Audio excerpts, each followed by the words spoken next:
The crystal chandelier above me refracted into 1,000 shards of light as I lay sprawled across the shattered remains of the dessert table at the Royal York Hotel. Buttercream frosting from the 5-tier anniversary cake had splattered across my champagne silk gown, and the raspberry coulis staining the front looked unsettlingly like blood.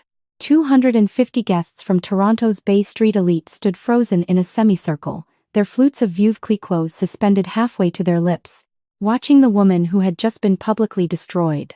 My mother-in-law stood above me with her chin tilted at that aristocratic angle I had come to despise over 20 years of marriage. Margaret Beaumont Ashworth, heiress to 3 generations of Forest Hill old money, had just announced to every person who mattered in this city that I had been sleeping with my husband's business partner for the better part of a decade.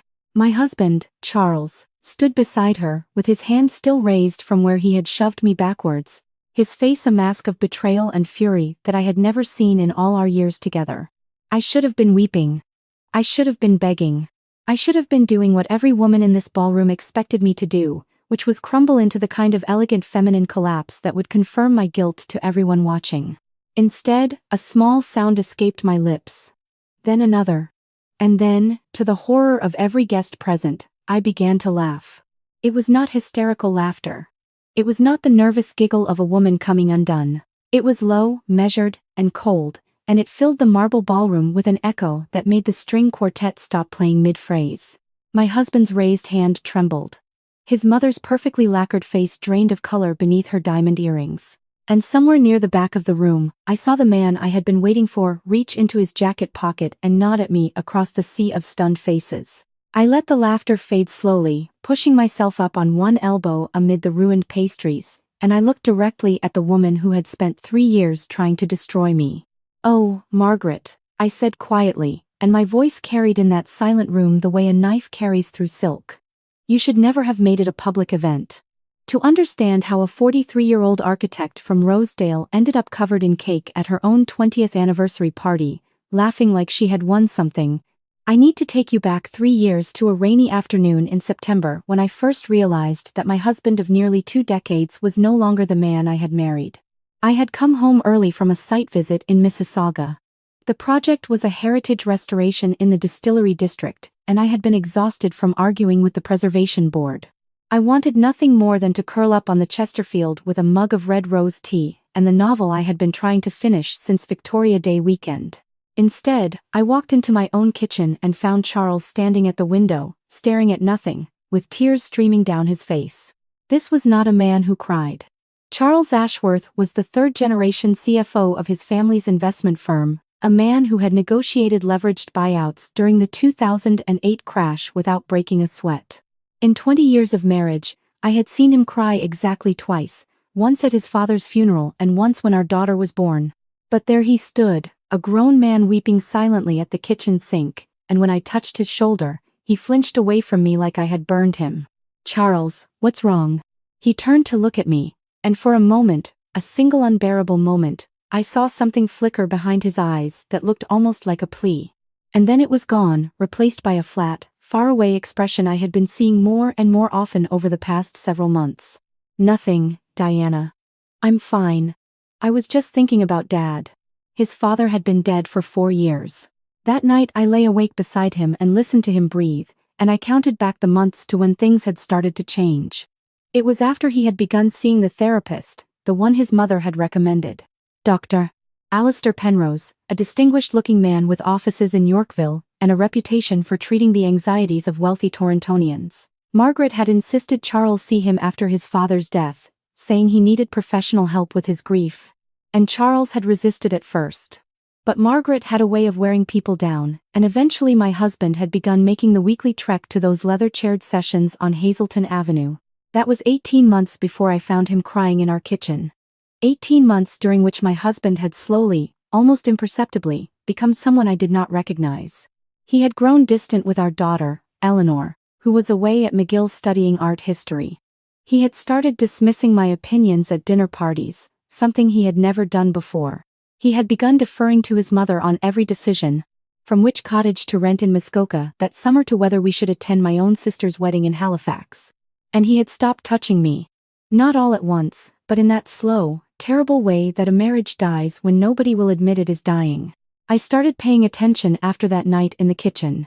I paid attention the way an architect pays attention, noting small structural cracks and listening for the sound of foundations shifting. I noticed that Charles always seemed groggy and disoriented the day after his therapy appointments. I noticed that he was taking pills I had never seen before, pills that came in a bottle without a pharmacy label. I noticed that Margaret visited more often, and that she had begun asking pointed questions about our finances, our wills, our investments, my name on the deed to our house in Rosedale. In November, I drove to Dr. Penrose's office on a Tuesday when Charles had an appointment. I parked across the street and waited. When my husband emerged after his session, he walked with the loose, uncertain gait of a man who had been drinking, even though I knew he had not. He drove home on autopilot, and when I followed him back to our house, he did not even notice me 3 cars behind him on Avenue Road. That weekend, while Charles was at a meeting his mother had arranged, I went through his home office. I found a notebook in the locked drawer of his desk, the key to which I had discovered years ago when we had first renovated the room. Inside the notebook, in handwriting that was my husband's but also somehow not, were pages and pages of affirmations. Mother knows best. Mother protects me. Diana is not family. Diana is temporary. The firm belongs to the Beaumont Ashworth legacy. Eleanor must return to her grandmother's guidance. I must let go of what is not mine to keep. My hands shook so badly I had to set the notebook down. I took photographs of every page with my phone, returned the book to exactly where I had found it, and walked out to the garden to be sick into the hydrangeas. That was when I knew. Not the details, not yet, but the shape of the thing. My husband was being manipulated in some way I did not yet understand, and his mother was at the center of it. And I knew, with the cold certainty that has carried me through every difficult thing in my life, that I was in danger. Not just my marriage. Me. My life. Because I was not the first daughter-in-law Margaret Beaumont Ashworth had tried to erase. It took me 2 weeks of careful research, conducted from a public library computer in Scarborough so nothing could be traced to our home network, to find her. Her name was Caroline Mercer, and she had been married to Charles's older brother, Thomas, in the mid-90s. Thomas had died young of what had been reported as a heart attack at 41, and Caroline had remarried within 2 years and moved to Calgary. I had never met her. Charles rarely spoke about Thomas, and Margaret treated his memory like a wound that must not be touched. I found Caroline through a small mention in an Alberta newspaper, and I drove to a Tim Hortons near the airport on a snowy December morning to make the call from a prepaid phone I had bought at a convenience store on Bloor. She was suspicious at first. She had spent 20 years trying to forget. But when I told her my name and that I was married to Charles, and that I needed to know what had happened to her, she was quiet for a very long time. Then she said, "You need to get out of that house, Diana." I should have tried harder to warn someone, but I was so afraid. Get out now, while you still can. What she told me over the next 2 hours changed everything. Thomas had not died of a heart attack. Or rather, he had, but not one that occurred naturally. He had been prescribed medication by a family friend, a doctor who had connections to Margaret, and the medication had interacted fatally with the herbal supplements his mother had been insisting he take for years. Caroline had suspected something immediately, but she had been in no position to fight. Margaret had controlled the estate, the family narrative, and most of their friends. Caroline had been made to seem unstable, grieving, possibly on drugs. She had signed the papers agreeing to the cause of death just to be allowed to leave. She had been 29 years old and utterly alone. "She doesn't want you dead, Diana," Caroline said at the end. "Not necessarily. She wants you gone. She wants Eleanor. She wants the family money staying in the family bloodline. Whatever she is doing to Charles, it is because he is the last child she has left, and she is not going to lose him to you." I drove back to Rosedale that afternoon, and by the time I pulled into my own driveway, I had made my decision. I was not running. I was not going to be Caroline Mercer, hiding in Calgary, and waiting for the nightmares to stop. I was going to end this. The next morning, I called an old friend from my undergraduate years at Queen's. Rachel had become a Crown prosecutor in Ottawa, and she had the kind of connections I needed. I told her everything. She listened without interrupting for nearly an hour, and when I was done, she said just one sentence. "Diana, what you are describing is potentially attempted murder, elder abuse, and interstate organized crime if the firm's assets are being manipulated the way you think. You need to go to the RCMP. 3 weeks later, I was sitting across from 2 federal investigators in a nondescript office building near the Ottawa airport, telling them everything I had found. They already had Dr. Penrose on a watch list, as it turned out. He had been connected to 2 other suspicious cases over the past 15 years, both involving wealthy Toronto families where a key member had suddenly become compliant to a controlling relative. They had never been able to build a case. His methods were too subtle. A combination of manipulative talk therapy, carefully prescribed medications that created dependence and suggestibility, and what the investigators described as a form of coercive control that exploited grief and family loyalty. Mrs. Ashworth, the senior investigator, said gently, "If we want to actually stop this, we need time. We need evidence. We need to build a case that will survive a very expensive defense team. Are you willing to stay in that house and help us?" I thought about Caroline Mercer in Calgary. I thought about Thomas dead at 41. I thought about my own daughter, who had no idea that her grandmother was the kind of woman who arranged the slow destruction of the people who stood in her way. "How long?" I asked. "Possibly 2 years. Maybe 3. I did not sleep that night in the hotel near the airport. I lay awake watching the lights of planes taking off and landing, and I thought about what I was agreeing to. I was agreeing to stay married to a man I was increasingly unsure I knew, to let him continue to be damaged in ways I could not yet measure, to smile at his mother across the holiday dinner table and pretend I saw nothing. I was agreeing to live inside a lie for the sake of ending the larger lie. In the morning, I told the investigators I would do it. And for the next 3 years, I lived a double life that nearly broke me. I wore a wire to family dinners. I photographed documents from Charles's desk when he was at his sessions. I met my handler, a quiet woman named Sergeant Baudouin, at a Loblaws parking lot in Vaughan every other Thursday to pass along the week's findings. I watched my husband deteriorate, and I watched his mother grow more confident, more controlling, more openly contemptuous of me at family functions. I watched Margaret begin to pressure Eleanor to spend more time in Toronto instead of Montreal, and I made very sure my daughter always had a reason to stay away, which is the only piece of this I am entirely proud of. The hardest part was that Charles still had moments. Sometimes, late at night, the man I had married would surface briefly through the fog. He would hold my hand the old way, or remember a joke from our honeymoon in Prince Edward County, or look at me with his real eyes for just a few seconds. And I would have to pretend I did not notice, because if I reached for him, the investigators had warned me, Margaret and Dr. Penrose would adjust their methods, and we would lose everything. I cried in my car on the 401 more times than I can count. By the summer of our 20th anniversary, the investigators had almost everything they needed. Financial records showing Margaret had been systematically transferring Charles's personal assets into a trust she controlled. Medical records subpoenaed from Dr. Penrose's files, showing prescription patterns that could not be justified by any legitimate psychiatric practice. Testimony from a bookkeeper at the firm who had been pressured into falsifying documents. And, most importantly, recordings of Margaret explicitly instructing Dr. Penrose to increase Charles's suggestibility before key family meetings, so that he would sign documents he did not understand. The investigators wanted one more thing before they moved in.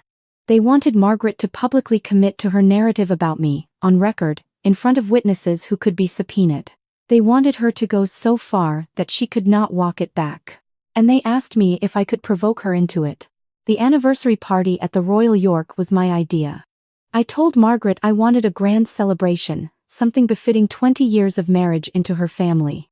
I let her plan most of it. I let her invite everyone she wanted to impress. And I made sure, in small ways, that she believed I had become careless. I let her overhear a staged phone call. I let her discover a planted text message. I let her, finally, believe she had the evidence she had been waiting for to be rid of me once and for all. She took the bait at 9:47 in the evening, between the main course and the cake. She stood up with her champagne flute and clinked a small silver spoon against the crystal, and the room fell into that particular hush that comes when 200 wealthy people sense drama. She spoke beautifully. She always did. She thanked everyone for coming to celebrate her son. She spoke about the sacred nature of family. And then, with tears that I am certain she had practiced in a mirror, she announced that it pained her deeply to share something she had only just discovered. but that she could not in good conscience allow her beloved Charles to continue being deceived by the woman standing beside him. She said my name. She said the word, affair. She named Charles's business partner, a man I had barely spoken to in 5 years, and she produced what she claimed were photographs, though she did not show them. I watched my husband's face. I watched the years of careful conditioning finally snap into place. And when he turned to me with that look of pure, engineered betrayal, and pushed me hard into the dessert table behind me, I understood for the first time exactly what Dr. Penrose had done to him. This was not my Charles. This was the version of him his mother had been building for 3 years, ready at last for the moment she needed him. I fell into buttercream and broken crystal, and then I laughed. I laughed because I could see Sergeant Baudouin moving through the crowd from the back of the ballroom. I laughed because I could see the other plainclothes officers positioning themselves at the exits. I laughed because on the table, beside Margaret, sat a small microphone. I had hidden inside a floral arrangement that morning, and everything she had just said was being recorded and transmitted live to a van parked on Front Street. I laughed because she had, at last, made a mistake she could not charm her way out of. I rose from the wreckage slowly. I did not wipe the cake from my gown. I let it stay there, evidence of what had just been done in front of 250 witnesses. I walked past my husband, who was still breathing hard from the force of his shove, and I stopped in front of my mother-in-law. Margaret, I said, loud enough that the nearest tables could hear. I want you to remember this moment for the rest of your life. I want you to remember that I gave you every chance to simply let me go. And you chose this instead. She opened her mouth to respond, and that was when Sergeant Baudouin stepped up beside her and produced her badge. What happened next made the front page of the Globe and Mail the following Tuesday. Margaret Beaumont Ashworth was arrested for conspiracy to commit fraud, coercive control, and as the investigation expanded, eventually for her role in the death of her elder son Thomas 28 years earlier. Dr. Alistair Penrose was arrested the same night at his home in Forest Hill, and 3 of his other patients from prominent Toronto families came forward in the weeks that followed. The firm's bookkeeper testified. Caroline Mercer flew in from Calgary and testified. My own daughter, Eleanor, who I had finally been able to tell the truth, sat beside me in court and held my hand as her grandmother was sentenced to 15 years at the Grand Valley Institution. Charles was a harder story. The deprogramming took nearly a year. It was done quietly, at a facility outside of Guelph that specialized in recovery from coercive control. The man who eventually came home to Rosedale was not the Charles I had married 20 years earlier, but he was also not the hollow stranger of the past 3 years. He was something new, and something wounded, and for a long time I was not sure if I could love him again. We sat down one evening in the garden, among the hydrangeas where I had once been sick, and we had the hardest conversation of our lives. He asked me if I could forgive him for the night at the Royal York. I told him the truth, which was that I did not know yet. I told him that even knowing he had been manipulated, even knowing none of it was really him, I could not unfeel the moment his hand had connected with my chest. I told him I needed time, and I needed us to start over as 2 people who were, in some real sense, strangers now. He wept. The same silent way he had wept at the kitchen sink 3 years earlier. But this time, he let me hold him. We did not stay married, in the end. Not in the way we had been. We divorced quietly the following spring, and we sold the house in Rosedale, and we each bought smaller places on opposite sides of the city. But we did not become enemies. We had coffee together every Sunday at a small cafe on Queen West. We attended Eleanor's graduation together. We had become, in the strangest possible way, friends who had survived the same war. I think about that ballroom sometimes, about the moment I began to laugh. People have asked me since how I could possibly have laughed in that moment, covered in cake, publicly humiliated, pushed to the floor by my own husband. The truth is that I was not laughing at Margaret, or at Charles, or at the destruction of my marriage. I was laughing at the oldest and simplest truth I have ever learned, which is that a lie only has power while people are afraid of the truth. The moment I stopped being afraid, there was nothing left for her to hold over me. And the moment I laughed, she finally understood that she had lost. That is the gift of refusing to break when someone expects you to. That is what I want other women to know. The ones who are sitting right now at some dinner table listening to someone who claims to love them slowly rewrite their worth. The laugh is not the revenge. The laugh is simply the sound of a woman who has remembered, at last, that she was never as small as they needed her to be. And that sound, once it escapes you, can bring down empires.